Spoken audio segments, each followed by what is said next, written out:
for my notes. Love is Blind. What's up, y'all? Welcome to another episode of Rewind with Kenya. This is a little different because I'm talking about a reality show and I want to talk about more reality shows. So here we go. So Love is Blind went from slightly unhinged to what the fuck? Like, what are we being subjective to? First of all, it's a reality show, so everything is questionable. But for this monstrosity, that's how you say that? I don't know. Monstrosity? Who knows? They actually fuck around and find out, and they get married. And why? Because Nick and his wife, Lachey, the Lacheys, I don't know, something about them creeped me out. But they say so. It makes no sense. Whatever, we get this show. So anyway, season 1 has some drama. Like most reality shows, it starts off with some sort of purpose, and you kind of feel that it is like somewhat reality. Like it feels kind of real.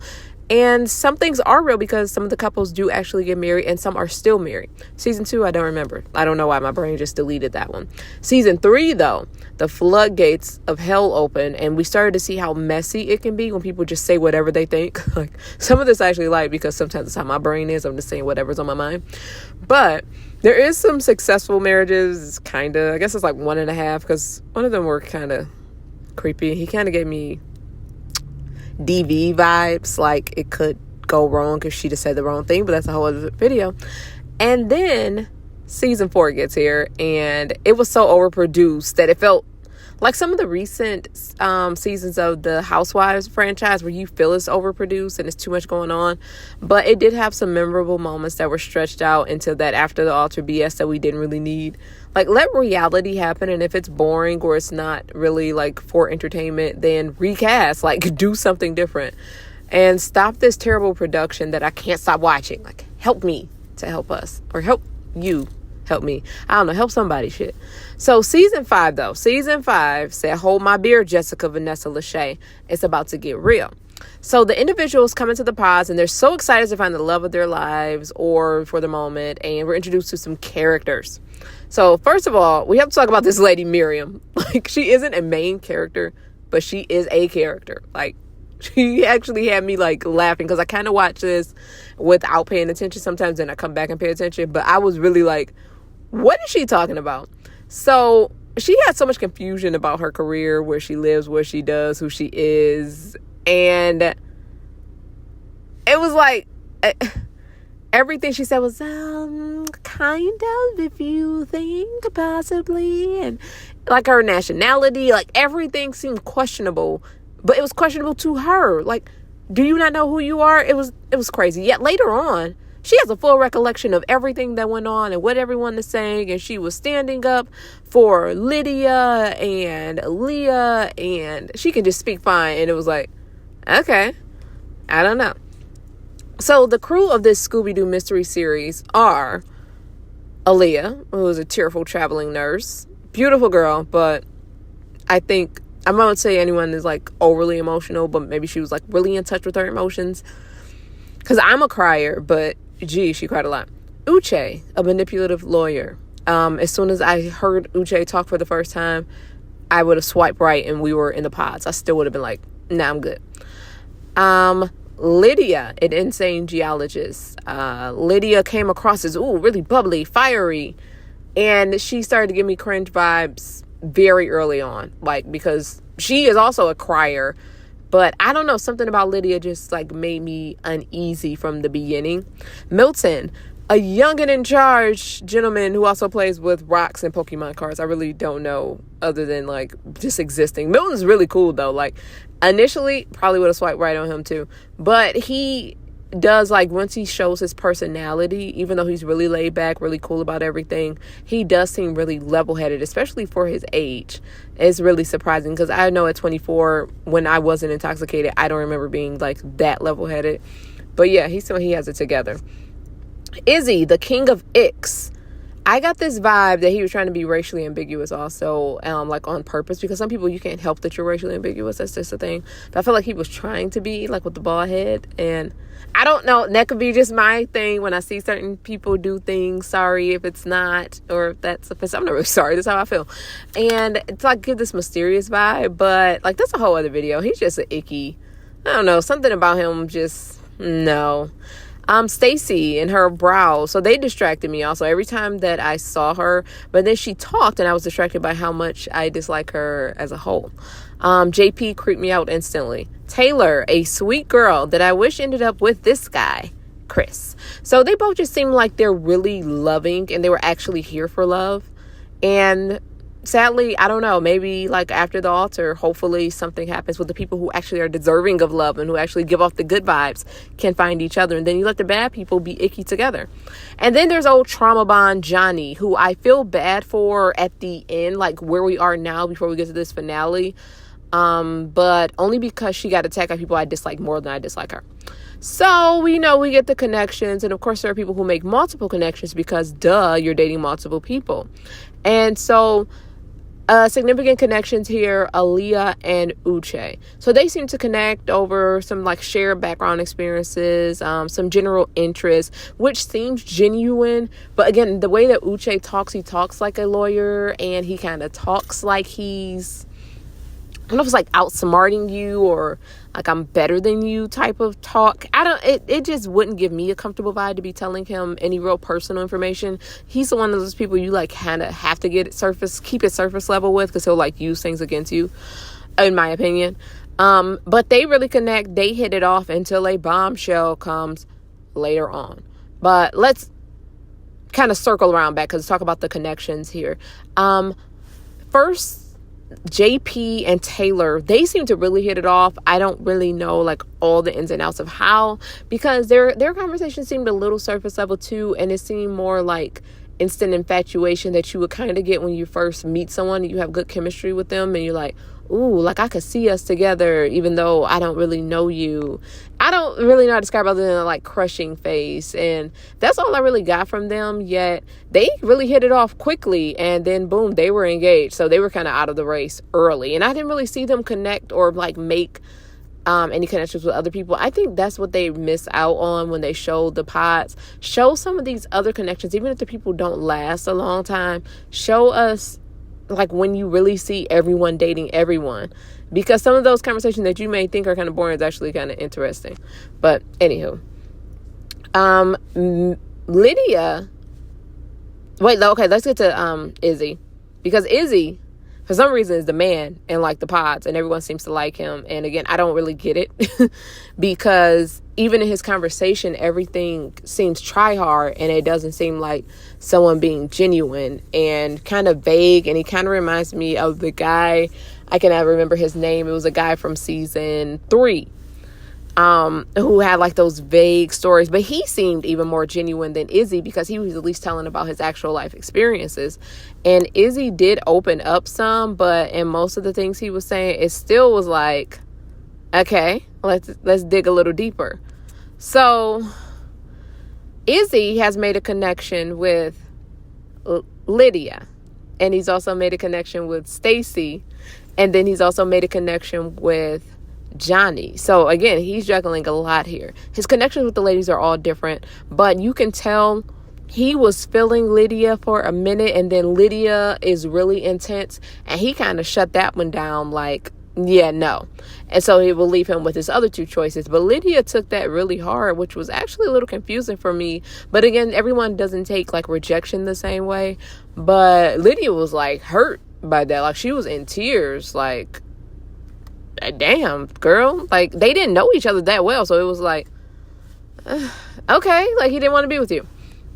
Then he gets down to Stacy and Johnny, and once Johnny kind of breaks down like that she has a terrible dating history, which is not just reflective of the partners that she picks, but also her own choices, he was like, okay.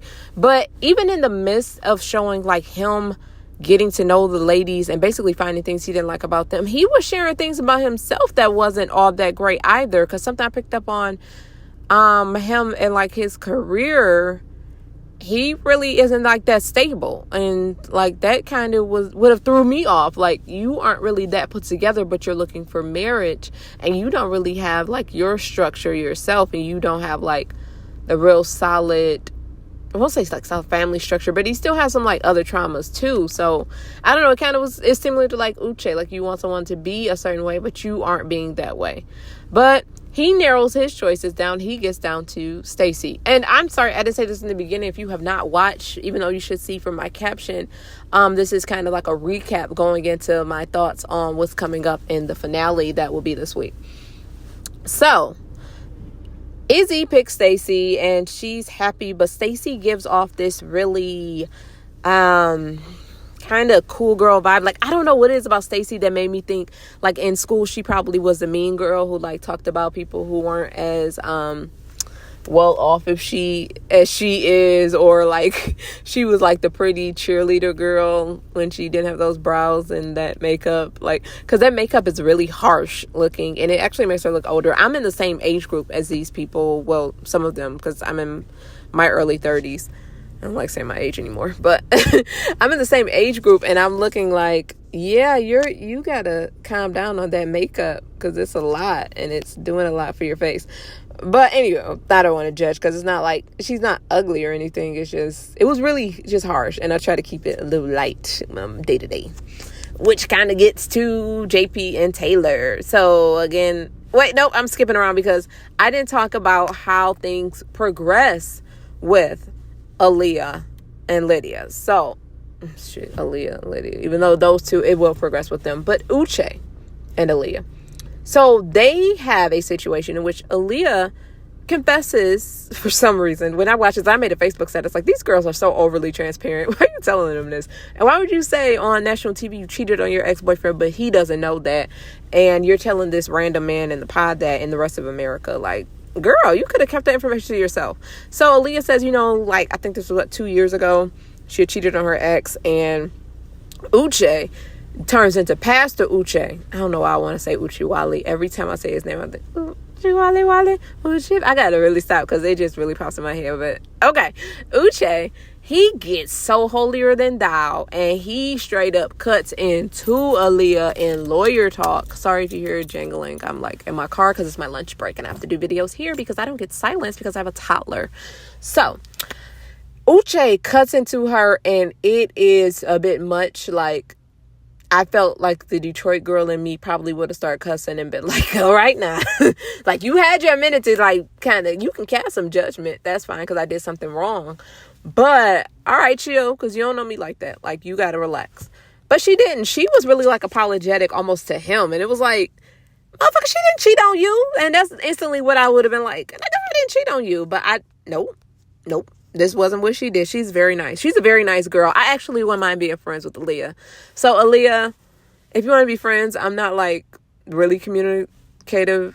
Is it? Geez, for a communicator professionally, I don't communicate those words well. I, like, text people back. See, I didn't text first. I'll text you back, maybe. Anyway, so they have this, like, hiccup in their relationship that they're building that, essentially goes left.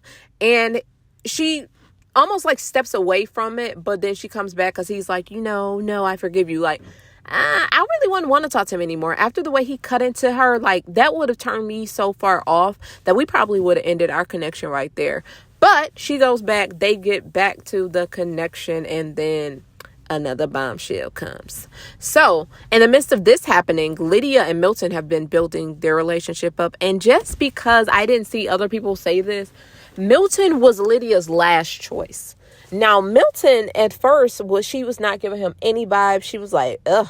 Like, no. She came back to Milton after Izzy dumped her ass. And then she was like telling Milton all this, like crying to Milton, which is so weird to me, to cry to someone that you could potentially be dating about the person who just dumped you. And it was like, damn, like, again, their transparency level and how much they share with people that they don't have to share with really gets to me. It doesn't make any sense. Like, certain information you can't keep to yourself. So she ends up going with Milton, and it's like, okay, this was definitely your backup choice. This wasn't the person that you wanted to be with, but whatever. Sorry for Milton. Because I know when he watches that later, that's what I would be thinking if I watched that later. Like, damn, she really wouldn't have gotten with me if this other guy had given her a chance. And I digress from that rant. So, they're hitting it off in the midst of all this. And also in the midst of all this, Aaliyah and Lydia have become sister girls. Like, they are tight. They do a lot of hugs. It's also a lot of awkward hugs. I'm not a hugger, so it's a lot of awkward hugs that go on. Like, I hug like my family, and even that's kind of awkward. I hug my kids, still slightly awkward. I'm just not a hugger. So they're in there like hugging it up. Oh my God, love you so much. Again, I'm not one of those people either. It's like instantly I love you. Geez, these people really know how to like put it on. And they would start cutting the grass while I'm trying to make my car video. Okay, so yeah, Lydia and Aaliyah have become like besties. And then we get to a bombshell. Oh my God, Uche and Lydia at one point were dating. So they say it as in dating, but when you get down to the nitty gritty of it, I really feel like they were in a full-blown relationship, because once it comes out, Lydia starts to share. So Uche does break it to Aaliyah that one of his exes is in the pod, or I'm trying to think how to phrase it. Someone he used to date is in the pod. And he's like apologetic, and then he gets to be like crying about it and hoping that she doesn't hate him. Weird. Uche is weird. And Aaliyah kind of takes it hard, but she's also kind of taking it like she still is giving him a chance until she goes back to the pod and talk to Lydia like, damn. And again, she is still very nice about it. Instead of being like, damn, you could have told me that. Like, you could have told me that you had this situation with him. And then, so Lydia is apologetic. But then when she starts talking to her more, she gets too comfortable with it. And she's like telling her about his friends, about his dog, and about his house, and about the way he breathes. Like, I don't know, that would have instantly pissed me off. Like, all right, stop talking to me. Because she could have told her, and he could have told her. And I don't know, it just feels like they both played her, and the feeling of being played is something that pisses me off. So I would have been really pissed off about it.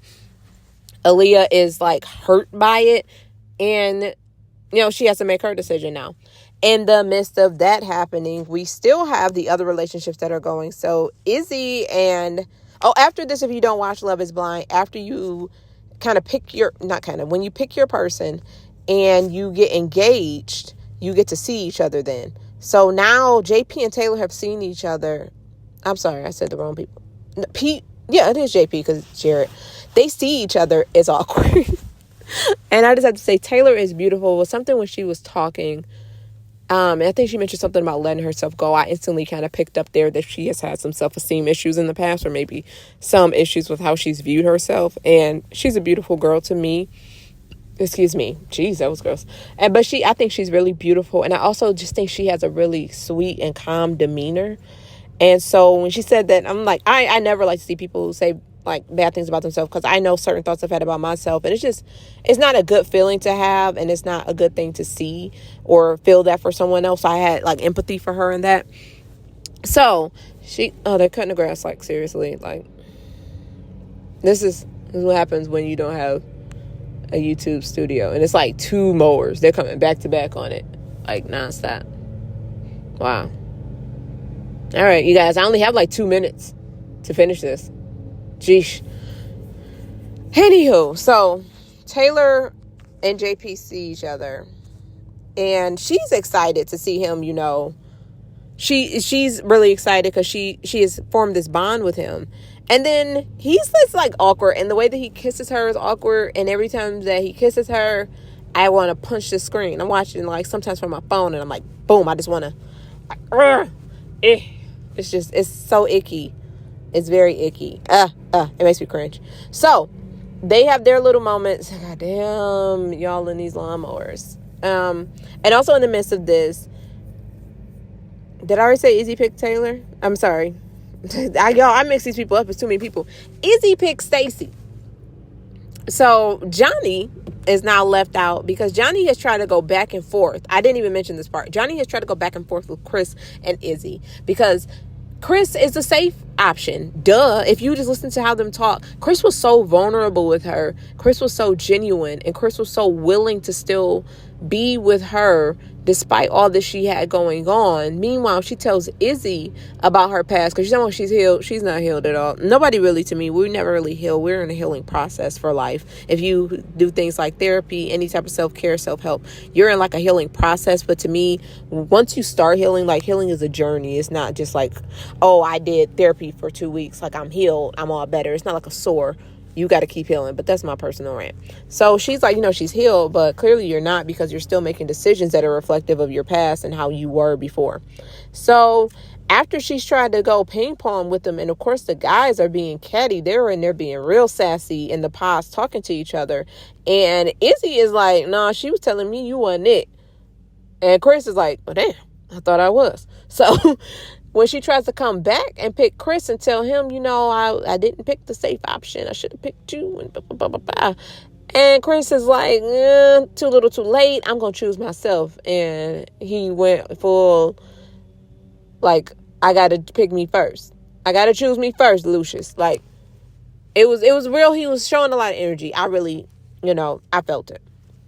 So I'm getting to the point now where I have to go back to work. So I'm going to have to cut this off. But we got some more drama that unfolds. And see it on the next part of my video, because this is already 20 minutes long. So just wait on it.